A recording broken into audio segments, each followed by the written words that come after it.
The Trailkith did not understand Earth. In the grand chamber of the United Human Council, silence ruled.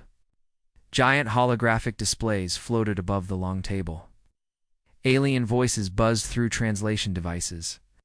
At the center stood Commander, Vyre of the Trailkith Dominion, tall, insect-like, armored in black chrome. He raised a clawed hand and spoke. You have one option. Submit to the Dominion or face total destruction. You are weak. You have no colonies, no fleet, no allies. You are nothing. The words echoed, cameras recorded. The whole galaxy watched. Across the table, Earth's representative, a woman named Alina Park, stood up slowly. She wore no armor, no medals, only a plain gray suit.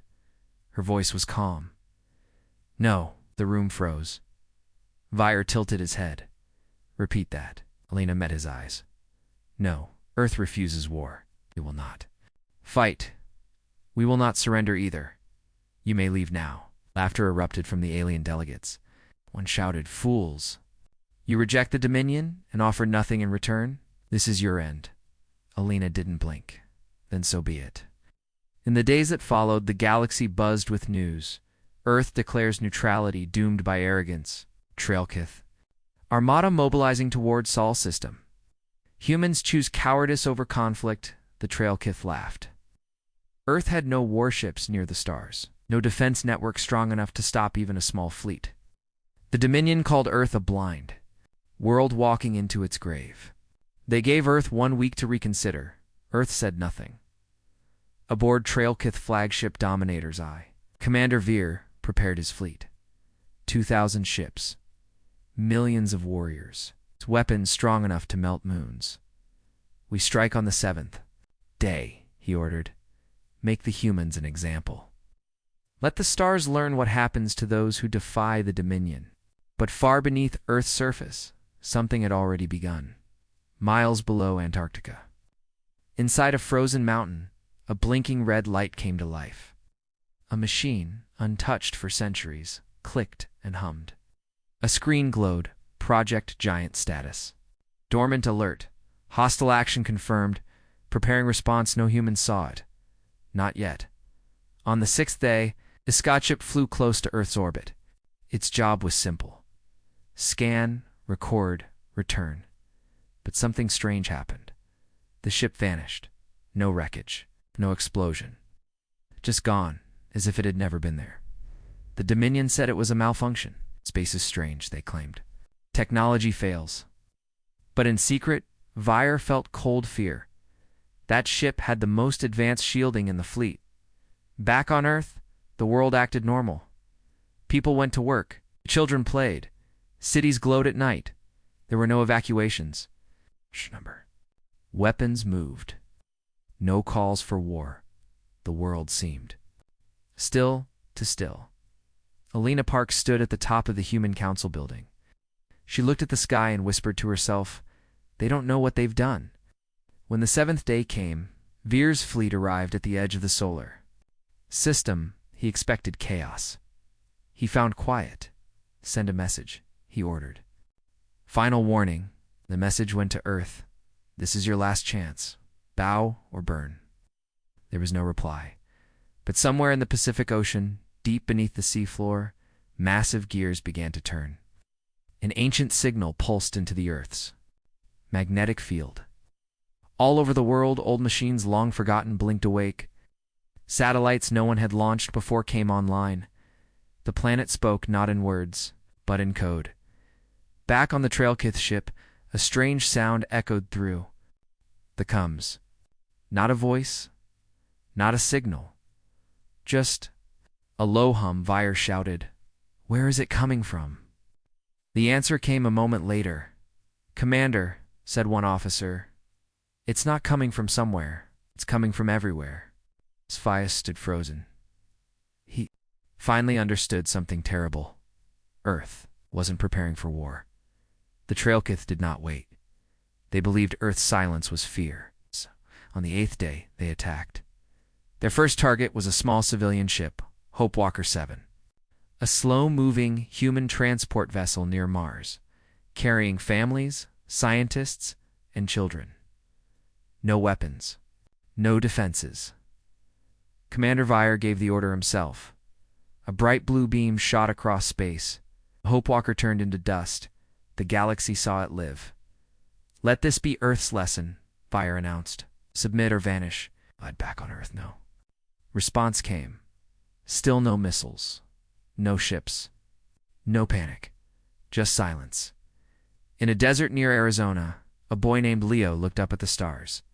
He watched the sky shimmer, though there were no clouds. He pointed, "Mom, why is the moon shaking?" His mother laughed nervously. "It's not, sweetie. That's just—" She stopped. The air buzzed. Phones died. A deep sound, like a giant heartbeat, echoed underground. Leo held her hand tighter. "I heard something. So did others." Across Earth, animals became quiet. Machines shut down. Skies turned strange shades of color.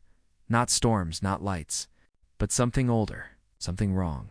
Deep under Earth's crust, hidden bunkers and vaults unlocked. In Iceland, beneath a volcano thought extinct, molten metal moved in the Mariana Trench. Something bigger than a whale opened its eyes. And in Greenland, a black cube, sealed for 300 years, began to hum. On its surface were 3 words: Project Giant, Active Onboard Dominators. VR watched his fleet edge closer to Earth. Still no resistance? "Do they think we will hesitate?" he asked, amused. "Weak creatures." His second-in-command, Captain Trox, frowned. "Sir, we lost another scout." VR turned slowly. "How? There's no signal?" "It vanished, just like the last one. No trace." "More equipment." "Failure," VR said quickly. "Keep moving." But his voice didn't sound confident. At Earth's South Pole, a long-dead research station lit up. Inside was no crew. It's just metal walls, frozen computers, and one glowing orb. A robotic voice broke. The cold silence. "Welcome back. Hostile contact confirmed. Unlocking Phase 1 protocol." The orb pulsed thousands of miles away. An orbiting Trailkith warship exploded, not from outside, but from inside, like something erased it from the center. Within minutes, panic spread across the Dominion fleet. One ship vanished, then another, and another. No explosions. No heat. No wreckage. Just gone. Veers comes buzzed. "We're being hunted, Commander." "Hunted? By what?" "There are no ships. Earth has nothing." "No, sir," the officer said, voice shaking. "Earth has something, and it's already here." Meanwhile, Alina Park stood in a dark control room, deep under the Rockies. Before her were screens, graphs, old command keys, and one glowing button labeled Phase 2, Confirm. A second voice spoke from the shadows, an old man face-lined with age, wearing a badge that read Red Giant Survivor. "It's been waiting," he said, "ever since first contact. We built it in case they came back." Alina didn't look at him. She just said they shouldn't have touched the kids. She pressed the button at once, across the planet. Strange shapes rose from ocean's deserts. Forests, not ships, not soldiers, but machines older than any living human. They didn't fly, they didn't speak. They just moved. The sky grew darker. From clouds, but from invisible waves, pulsing out from Earth's core. Earth wasn't sending a message. Earth was the message. Back in space, the Trailkith fleet tried to turn. Too late. Something massive appeared between Mars and Earth. It wasn't visible to the eye, not fully, but it bent light. Twisted space. Ships near it stopped working. Pilots screamed. Some tore off their own helmets to escape the pressure inside their minds. Veer watched it all. "This wasn't in their files," he whispered. And for the first time he understood. Earth never needed to fight, because if you woke the giant, it wouldn't stop. Not until everything that dared harm it was gone. It was war. The ground didn't shake. It breathed. From space, Earth still looked calm. Blue oceans, white clouds, green lands. But under the surface, Something massive was moving. And it wasn't tectonic plates. It wasn't earthquakes. It was waking. Up in a quiet village in Norway, the birds stopped singing. A farmer named Jakob stood outside, holding his dog on a leash. The dog growled at the ground. Nearby trees leaned slightly, though there was no wind. Jakob felt a hum in his bones. It wasn't loud. It wasn't painful. But it felt like something ancient, something alive. He dropped the leash. The dog ran. Moments later, the hill behind his house split open. Not violently, but slowly. Like something inside was stretching. A long, dark crack opened, glowing with faint red light. Jakob whispered one word, "No." And the hill breathed. Back thousands of miles away, Commander Veer's fleet was breaking.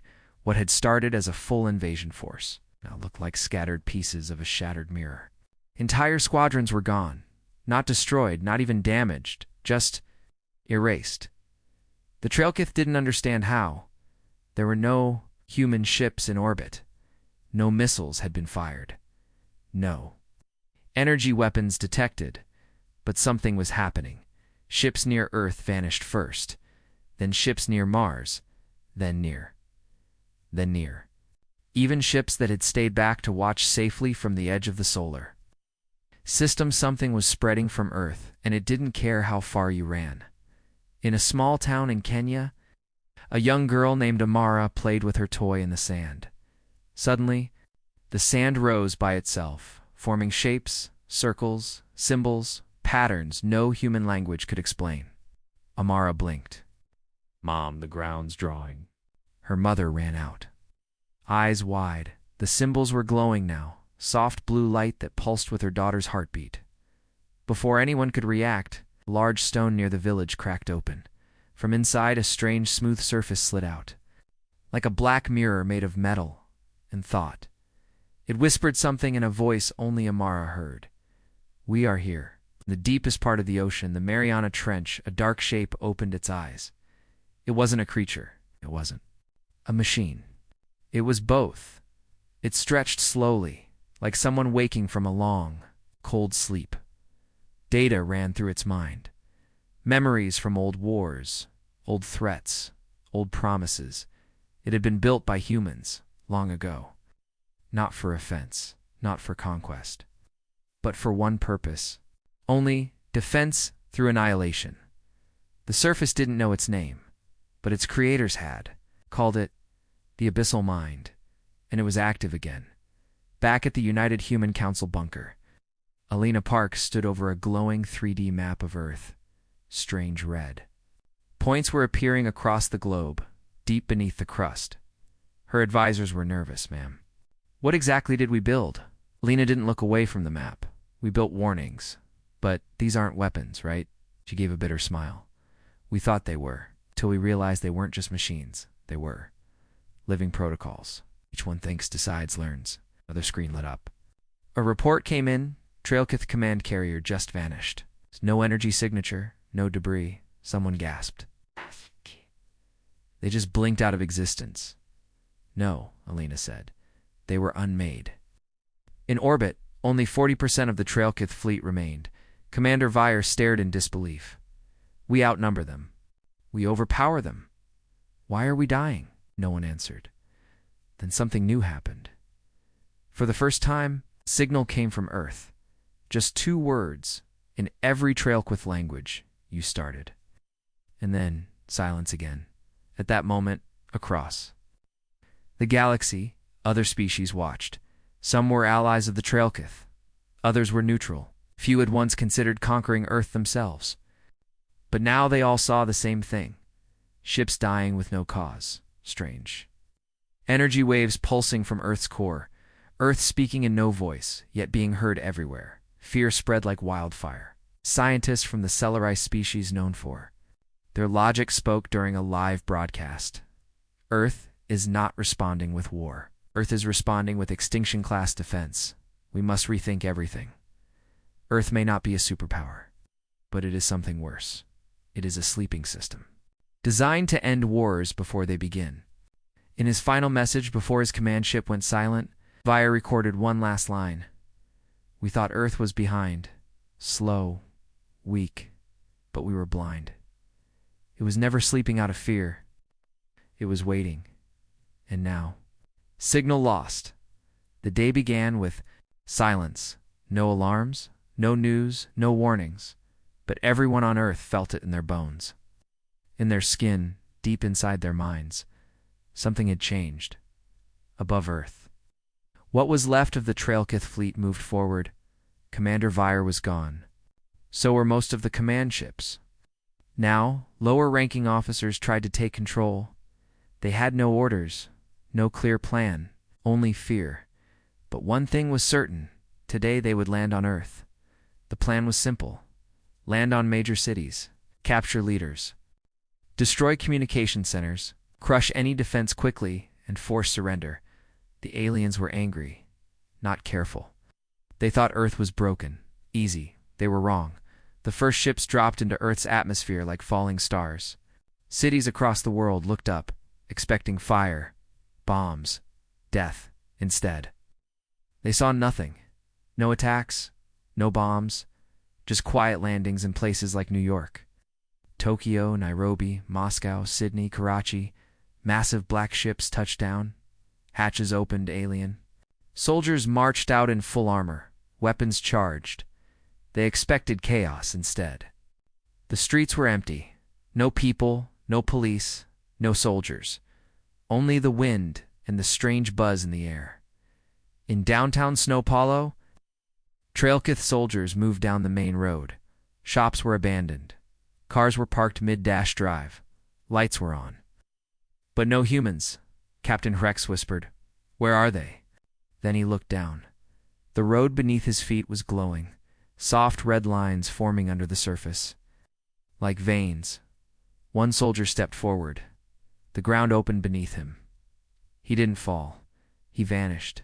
No sound, no scream, just gone in Johannesburg.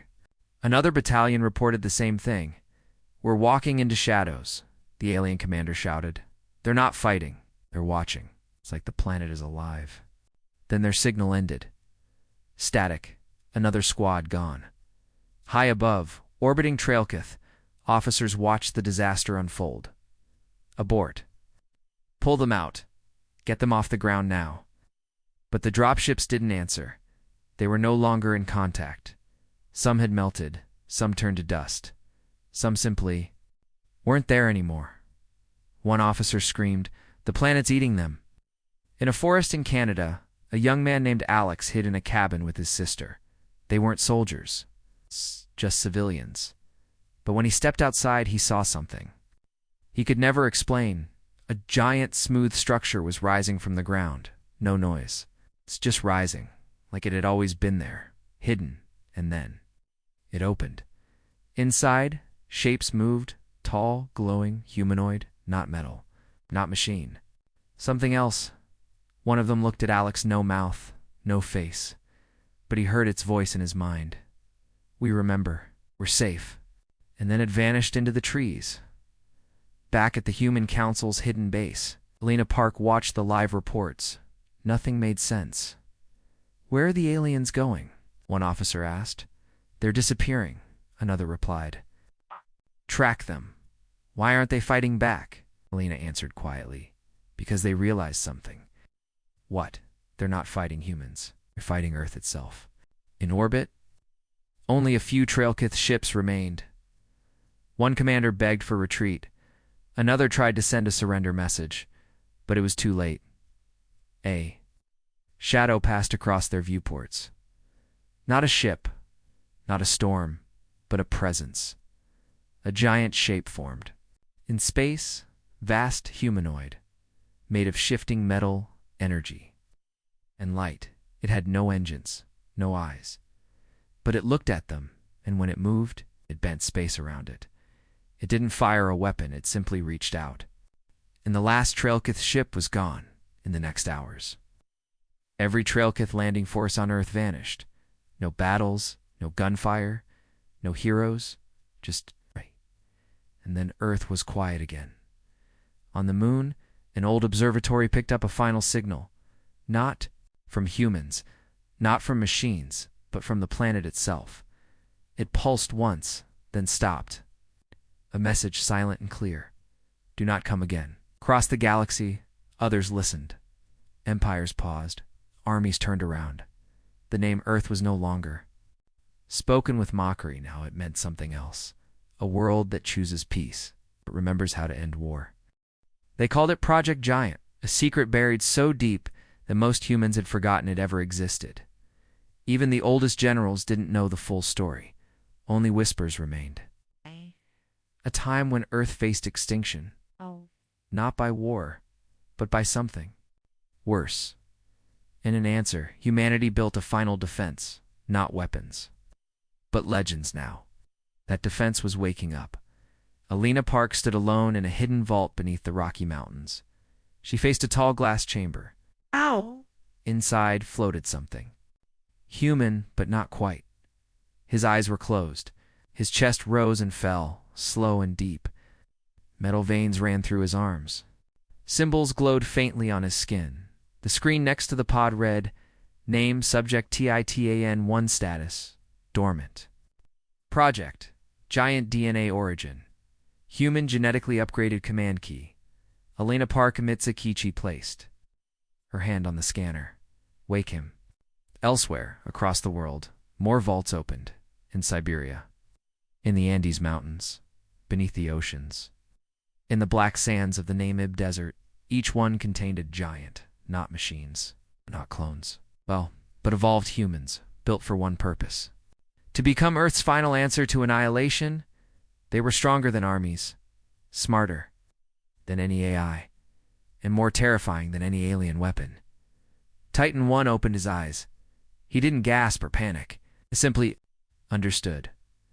Alina stepped back as he stepped out of the pod.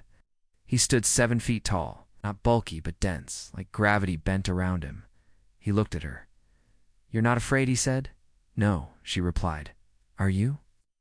I remember fear, Titan 1 said. But I don't feel it now. Back in orbit, the Trailkith were gone. Destroyed, wiped out. But Earth wasn't done. The planet was still waking up its protectors. Not for revenge, but for preparation. Because if one empire had attacked, others might follow in a hidden command center. Old files unlocked. Holograms flickered to life. Scientists long dead spoke again. We called them giants because they are more than human. One voice said, not gods, not monsters, but guardians. Each giant had a code name. Titan 1, Echo 9, Blazes 7 Warden, 13 Vanto and 1, marked unknown, had no location, no file, no data, only a red symbol. Infinity in the Sahara Desert. Blazes 7 rose from beneath the sand. Her body shimmered with heat. She walked across the dunes, leaving glass where her feet touched. In Iceland, Echinine stepped from ice, soundless. Wherever he walked, the air warped. And even thoughts around him became confused. In the Pacific Ocean, Warden 13 swam upward. From the deep. His arms were as large as tree trunks. Sea creatures followed him. The world watched as these beings emerged. Some humans feared them, others prayed. But deep down, everyone knew. Earth wasn't the same anymore. Alina watched Titan 1 stare at a globe on the wall. We made you to defend us, she said. We didn't think we'd need you again. He touched the Earth's surface gently. You still don't, he replied. Not yet, but they do. They? Alina asked. He turned to her. The stars. The ones watching now. The ones who think they understand strength. Far away in another galaxy, a council of alien species met in panic. The Trailkith were gone. Earth had not just survived, it had evolved. What did we awaken? One leader asked. Another answered with fear in his voice. A giant that remembers everything, but chooses to stay silent until you wake it. One message was sent across the stars by Earth's giants. It wasn't in words. It was a feeling, a pulse, a warning. We wanted peace. You forced our hand. If you come again, we won't wait. Back. On Earth, Titan 1 stood at the edge of a cliff, watching the sky. Alina joined him. Will they come again? She asked. Titan-1 didn't answer immediately. Then he said, "Yes, something worse is out there." She nodded slowly. "Then we prepare." He looked up. "We were built for the end," he said. "But maybe we can be more." The Trailkith homeworld was built from black stone and cold logic. Towers stabbed the sky. Clouds swirled like smoke. It was a world of power, war, and rule by fear. But now, for the first time in Trailkith history, the streets were silent. The news of Earth's response had reached them. The invasion fleet was gone. Not defeated, erased, no bodies, no survivors, no victory. The High Command met in panic. Screens blinked with red alerts. A map of Earth floated in the center of the war room. But it was not the same Earth they had studied before. Now it pulsed. With red lines, strange symbols danced across the planet's core. A black circle glowed in the Pacific Ocean, marked Entity Detected Unknown. Type General Zoran slammed a fist on the table. They were primitives. He roared. They had no empire, no colonies, no fleet. An advisor replied softly, "They had something we didn't see." Across the stars, a ripple spread Earth, had changed everything. Worlds that once ignored humanity now whispered its name with fear. The Council of 10 civilizations declared Earth-class Red forbidden to approach. Forbidden to study too late, because Earth wasn't watching the galaxy. Anymore, it had become part of it. And the giants were walking high above Trailkith Prime. Single light blinked in orbit. Not a ship, not a probe. Just shimmer. The defense. Grid picked it up for 3 seconds, and then the satellite watching it melted. Not burned, melted. Nice. Scientists ran the scans again. "It's not a weapon," she whispered. "It's a presence." In the middle of their capital city, a screen turned on by itself. No signal, no broadcast, just one human face, calm, unblinking, watching Titan-1. The same being who erased 3 warships with a single thought. He didn't speak. He didn't blink. He just looked. The Trailkith couldn't look away. Even the highest leaders began to shake. One shouted, "Shut it off." They tried. Nothing worked. And then finally he spoke, not in sound, but in every mind across. "The planet you woke us. Now, remember us." On Earth, the giants gathered at the old orbital platform above the moon. It had been silent for 100 years. Now it glowed like a star. Titan-1 stood with Blaze 7, Conan Warden 13, and Vanta-0. Each had changed. Each was learning. Earth had given them strength. But now they were discovering will. "We don't just defend," Blaze 7 said. "We build, we heal, we guide." "Do we judge too?" asked Ekanine, his voice like wind through glass. Titan-1 answered, "We answer force with finality, but mercy. Mercy is a choice." In the depths of Trailkith space, fleets tried to regroup. One fleet commander, Kelter, still believed Earth could be crushed if attacked fast, with all remaining power. He gave the order, "Charge all weapons. Aim towards Sol System. Fire everything we have." The weapons powered up then, they all shut down. No explosions. No sabotage. The systems just stopped obeying. Lights flickered, and then a shadow appeared on the main. Screen, not a fleet, not a giant. Earth. ITSELFA holographic image of the planet. Slowly rotating, and in a voice so deep, it vibrated the bones it spoke. "You are still alive only because we let you be." Panic exploded across Trailkith's space. Millions fled the outer colonies. Alliances crumbled. Other species turned their backs. Trailkith pride their empire. Their control, their cruelty, had met something they could not understand. Humanity with limits removed, they thought Earth was weak because it chose silence. They thought humans were soft because they loved peace. Now they saw the truth. Earth could end a war before it began, not with armies, but with memory, back on Earth. Titan-1 stood by the ocean. Waves crashed below. Children played nearby. unaware of what had happened beyond the stars. Alina Park joined him. There. Afraid now, she said. They should be, Titan One replied. But fear isn't the goal. Then what is? He looked at the stars. Balance, warning, peace. Enforced by giants. In the shadows of Earth's past, humans had prepared for the worst. Now, the worst had come and been turned away, but something still waited beyond the stars, something bigger than the Trals, and Earth had only begun to rise. The galaxy waited. After the Trailkith fell, no one dared move. Empires that once ruled star systems stayed quiet. Trade routes froze. Scouts refused to go near Sol System because Earth had done something no one expected. It didn't attack it, didn't conquer it, simply watched. And that silence was more terrifying than war. On a small moon orbiting the gas giant Arthas, dozens of alien leaders met in secret. What does Earth want? Why haven't they claimed territory? Are their giants just standing still? They destroyed the Trailkith with no army, and then said nothing. No answers came, only fear. Back on Earth, something ancient had awakened deep in the planet's magnetic field. Not a weapon, not a creature, but a signal. One that had never been sent before.